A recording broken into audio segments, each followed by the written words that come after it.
I'm Kev from the Outer Circle, unless Mac has fired me. I don't know, maybe some other thing. I'm here today with Chris from Heaps Good Heresy. He runs the local heresy scene in South Australia. How are you going today, Chris? Yeah, not too bad. We're here on the day 2 of the Battle for Hyperborea. This is a campaign that's been going on since 3 years. How long have you been running events in South Australia? So this will be the third year coming up, so 2.5, 3 years pretty much. How many games have you run in that period of time? Do you remember? This would be the 5th or 6th one, I believe. 5th or 6th. So you run about 2 every year? Yeah, I'm trying to aim for 2 every year. 1 mid-year, 1 end of year sort of thing. Nice. And why did you decide to get into running events, and particularly heresy, when it's such a niche kind of gaming? Well, I mean, I've been collecting like my whole life since I was a kid. Always loved Space Marines. Heresy was always a massive part of the story to begin with. And I've always just wanted to run events, like really into it. Listen to a lot of podcasts with people around Australia, and the idea of sort of narrative campaign sort of driven events sounded really interesting, because I was never a big fan of tournaments personally. So, right, neither am I. I'm more of an events guy than I am a tournament guy, because even if I lose at an event, I'm still winning. And I'm really more about, for me, it's 90% is like painting and hobby, and then 10% is gaming. Yeah, fair enough. But, why not run tournaments? Like, you prefer the narrative kind of gameplay? Yeah, I mean, look, I think that tournaments they have their place. They're all good. I feel like Heresy is one of those games that, I don't know if it really fits with tournaments super well, but for me, Heresy is all about the narrative. You know, it's the story-based side of it, and I really enjoy it. And I think that it just suits, and it's fun. I really enjoy writing the narrative too. If I was running tournaments, I think I would be a bit more bored personally, because I wouldn't enjoy running it quite as much. Because I feel like even though I'm not playing, I can become massively involved in what's happening still. Yeah, of course. Some of the narrative pages here, they're pages long for each table. That's how long, how much preparation for this or other ones, how long does that usually take for you to organise logistically for fluff-wise and for tables and terrain? Well, pretty much as soon as my event finishes, I pretty much start planning the narrative and all the fluff for the next one. So 6 months, but obviously it fits around real life. So, I probably usually it's me and Frank. So usually between the two of us, we put quite a fair amount of time. This one I've put quite a fair bit of time into it. Like, I don't even know how many hours I would have put into it.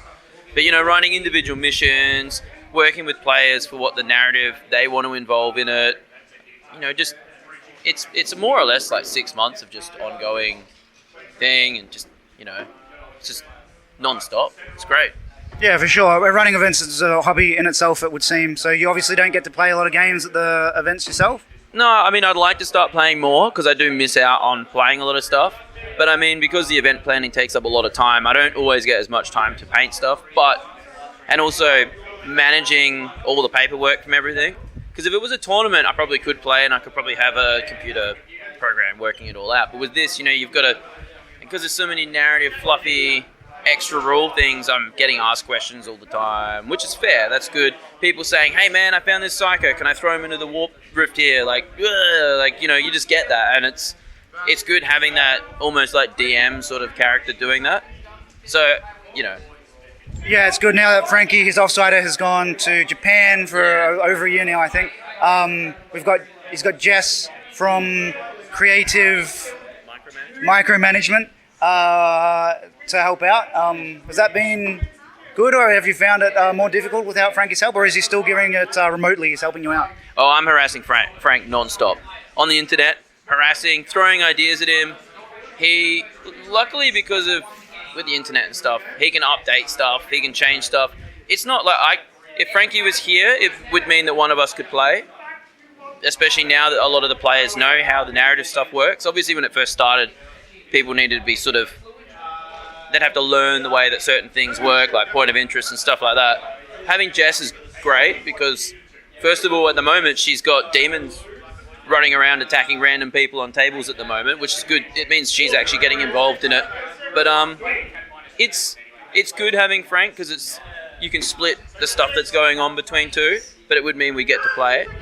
But now that we have a template in place as well for like all the missions and stuff, planning was so much easier and stuff like that now. And on the fluff, this world has been Hyperborea itself. It's like got a moon and stuff, and it's like an ongoing ongoing thing. Is that like, do you have plans, or does it just happen organically from event to event?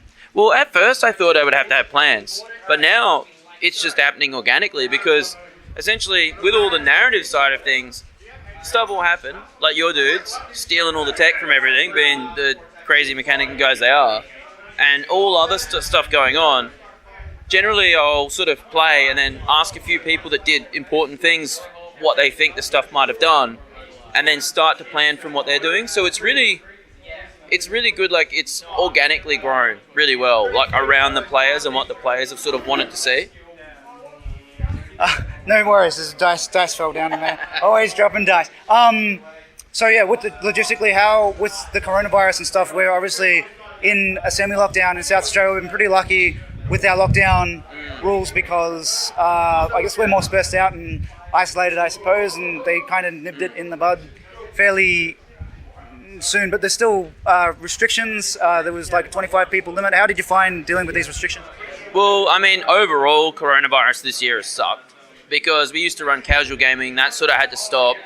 I mean, it's obviously the same the whole world over. It's been crazy. I mean, we've been super lucky here. We got hit maybe, what was it, like three weeks ago or something, a month at most, where we had a massive outbreak here that luckily wasn't as bad as I thought. We were going to have to go into lockdown. I didn't even know if we were going to have the event. And it's gone from that.